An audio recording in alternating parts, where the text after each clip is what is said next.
What's up, Guardians? Profane here. Thanks for checking out the video. Today we're checking out an extremely underrated legendary auto rifle that just became one of the most versatile weapons in Destiny thanks to the addition of several new artifact mods. The Sweet Sorrow is a rapid-fire arc auto rifle that originated from the Season of Risen. If you missed out on getting the Sweet Sorrow and its craftable blueprint when it was first out, you'll have to wait for it to be available through Banshee or Xur. If you've already got this auto rifle, but have left it collecting dust in your vault, then it's time you pull this bad boy out. The Sweet Sorrow is a 720 RPM auto rifle, so it features a larger magazine with improved reload speed. With it being a rapid-fire framed auto rifle, it's pretty snappy and very responsive, so you'll find it very easy to use.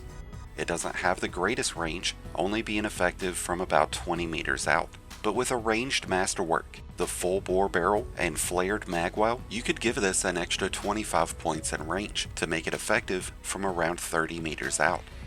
While it doesn't have any traits that trigger area effects like Dragonfly or Volt Shot, it does come with several great third and fourth column combinations that will see this weapon excelling in both Crucible and PvE. For a great PvE setup, I would recommend going with Triple Tap and One for All. This way you'll have your magazine partially reloaded whenever landing precision shots, and you'll have a 35% increase in weapon damage once striking 3 enemies. Like the rest of the Season of the Risen weapons, this comes with the Land Tank origin trait, and this provides some incredible benefits that will help you stay alive. After defeating an enemy, you'll gain a 5-second buff that grants a stacking bonus to your resilience and damage resistance. Every stack provides 10 points of extra resilience and 5% bonus damage resistance. Rapidly defeating 3 enemies will give you the maximum threshold of Land Tank, providing you with 30 points of resilience and 15% increased damage resistance. To those who have character stats that already include 10 tier resilience, the bonus resilience that Land Tank provides will not have any effect because you can't go above tier 10. But if you were to be at tier 7 resilience, then this would bump you up temporarily to tier 10 whenever Land Tank is at its maximum counter. At tier 10 resilience, you take 30% less damage from enemies, which can become a crucial stat to focus on in in-game content. But even if you come up short, Land Tank is going to make up the difference. One benefit to Land Tank that you might not have been aware of is that it will remain active even after swapping weapons, giving you much more freedom to rotate through your loadout. With its larger magazine and high rate of fire, you can easily drop several rank and file enemies consecutively with the Sweet Sorrow, giving you plenty of bonus survivability to get through a lot of sticky situations. And because of new artifact mods getting added to the Hunter's Journal, the Sweet Sorrow will perform better than it ever has, providing you with even more damage resistance and a massive bonus in its damage. First off, we have the Overload auto rifle mod, which is going to give auto rifles the ability to stun overload champions, making the Sweet Sorrow a very viable option in in-game activities that include those champions. We also have Sustained Fire, which is going to synergize very nicely with Land Tank to give us even more damage resistance. After landing 10 consecutive shots with any auto rifle, you'll trigger a 40% damage resistance bonus. This will last for 6 seconds, but it can be continuously refreshed, and just like Land Tank, this resistance bonus will remain after swapping weapons. So between Sustained Fire and Land Tank, we'll be able to maintain between a 40 and 55% bonus in damage resistance, while also having increased resilience. We also have the Targeting Auto Reloader mod, which is going to do 2 things for us. It's going to automatically reload Sweet Sorrow, and it's going to give us increased damage. As we defeat enemies, we'll build up a counter that maxes out at 5 stacks, and it takes 2 final blows to progress through each stack. As we hit the marker for each threshold, we'll have a portion of the magazine automatically reloaded. This will start with 20% of the magazine, but it'll max out at 40%. Between the automatic reloading and triple tap, we won't have to manually reload nearly as often, which lets us maximize on that bonus damage that One for All is giving us, and the bonus resistance that Land Tank is providing. The bonus damage that target auto-loading provides will start at 10%, maxing out at 20% increased damage, which will stack right alongside the bonus that One for All provides.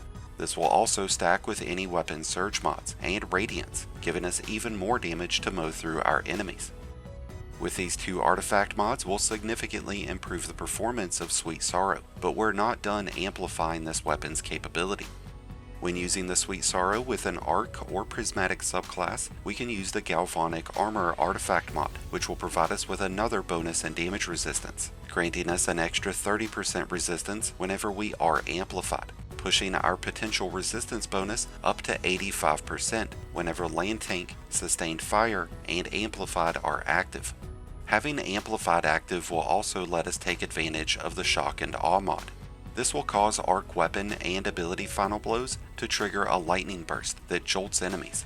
This only happens when we're amplified, and it does have a cooldown of 5 seconds, but this will give the Sweet Sorrow a massive advantage, as it will have its own built-in damage bonus plus the ability to cause area effects. We could also add on the Radiant Orbs artifact mod to give ourselves Radiance whenever collecting orbs. This would give the Sweet Sorrow and any other weapon a 25% bonus in damage. And if we're not using the Auto Rifle Overload mod, this would give the Sweet Sorrow the ability to pierce barrier champion shields. These artifact mods create a lot of amazing synergy with a lot of weapons and a lot of auto rifles, but there's no other auto rifle out there that's going to give you increased resilience and bonus damage resistance on top of all the damage bonuses and other benefits. The Sweet Sorrow was already a solid performing auto rifle before having these new artifact mods introduced, but now it's an absolute monster that will cook through anything while keeping you as cool as a cucumber. So if you're looking for a great legendary auto rifle to add to your prismatic or arc builds, then look no further than the Sweet Sorrow, an absolutely amazing weapon that deserves much more credit than it's been given. And with that, I'd love to hear your thoughts about the Sweet Sorrow, all of the changes here in Echoes, and the current state of Destiny. Let me know your thoughts down in the comments below. If you're a fan of the Sweet Sorrow and enjoyed this video, then be sure to hit that like button below, along with the subscribe button if you're new. Both are greatly appreciated, and both really do help support the channel. If you need a good build to go with the Sweet Sorrow, then be sure to check out my Mobalytics link that's down in the description, where you'll be able to find a ton of great endgame builds. If you're a new Light Guardian, just starting your journey, or a battle-hardened veteran, just looking for a new place to call home, then be sure to check out the Discord link that's also down in the description, and join one of the greatest communities in all of Destiny. And until next time, Guardians, this has been Profane, wishing you all some happy hunting.